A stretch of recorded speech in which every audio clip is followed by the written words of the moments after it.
Ever wondered why some mornings you wake up feeling fantastic, while other days you're just grumpy?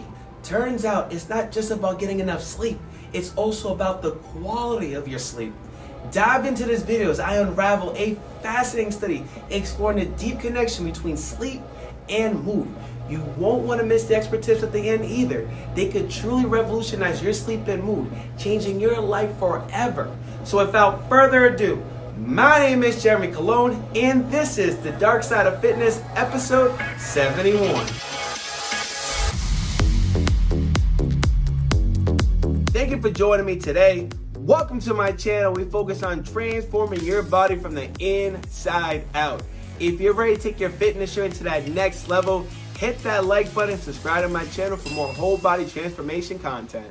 Does poor sleep wreck your mood? Or does your crummy mood wreck your sleep? Or is it bi-directional, with both affecting each other?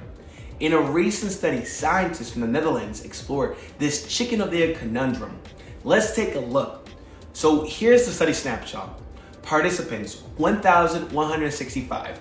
Average age, 38.6. Sex, 84% of female. How the study worked. The researchers asked study participants to fill out an online questionnaire 3 times a day for 30 days. During the study, the volunteers ranked several statements on a 0, not at all, to 100 very much scale. The statements were used to get subjective measures of pleasant and unpleasant effect. For the word effect used in the study, it is the experience of feeling or emotion, such as elation, positive and pleasant, or irritability, negative and unpleasant, as well as worry and sleep quality. Here are some examples of the statements participants were asked to rank.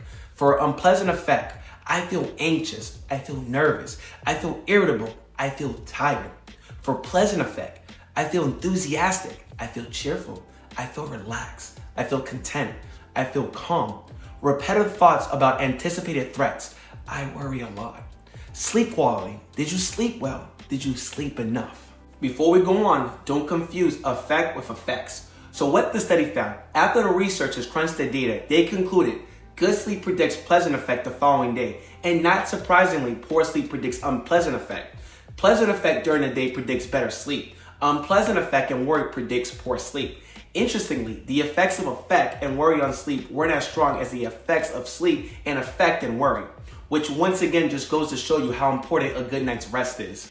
As we dive deeper into this fascinating study, remember, knowledge is only the beginning. Stick around to the end of the video to hear some exclusive expert tips that could dramatically improve your sleep quality and emotional state. Believe me, these tips are life-altering. Here are some expert coaching takeaways for this study. Number 1, worry, poor sleep, and negative effect can all trigger a vicious cycle.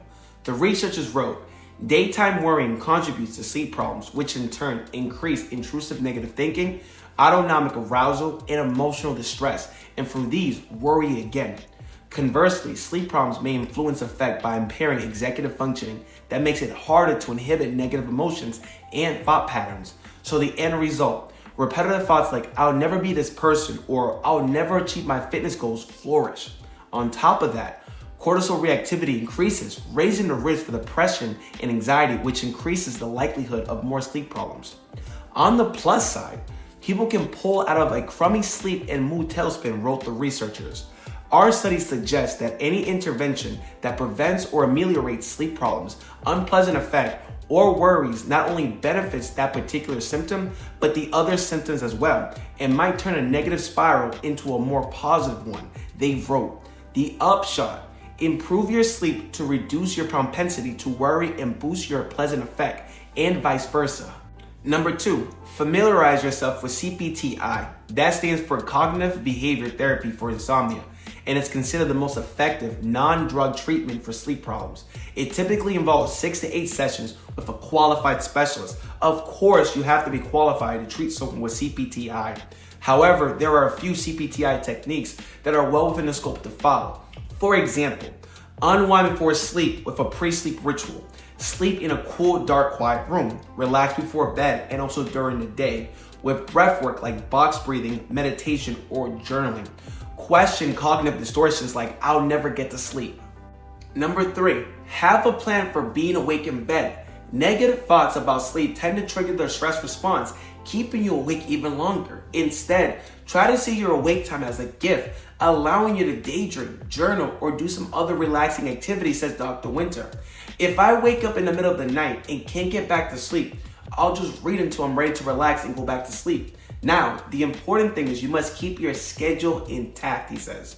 So when you have a difficult night, you need to maintain your normal wake-up time, because if you nap or sleep late, you'll make the insomnia last even longer. Learn to like being in bed awake. Granted, learn to like being in bed awake isn't advice you hear every day for insomnia. It might sound too simple to work, if only it were that easy. But Dr. Winter is confident it can help a lot of people. At a minimum, it could be an experiment. After all, adjusting your mindset is something almost anyone can try, and there's little in the way of a downside. As we come to a closing, I want to say thank you so much for taking the time to watch this video. Your support means the world to me, and it's the reason why I continue to make valuable content like this for you. If you want to continue to see content like this, please like, subscribe, hit that bell icon so you never miss out on amazing expert tips. And until next time, see you in the next video. Thank you.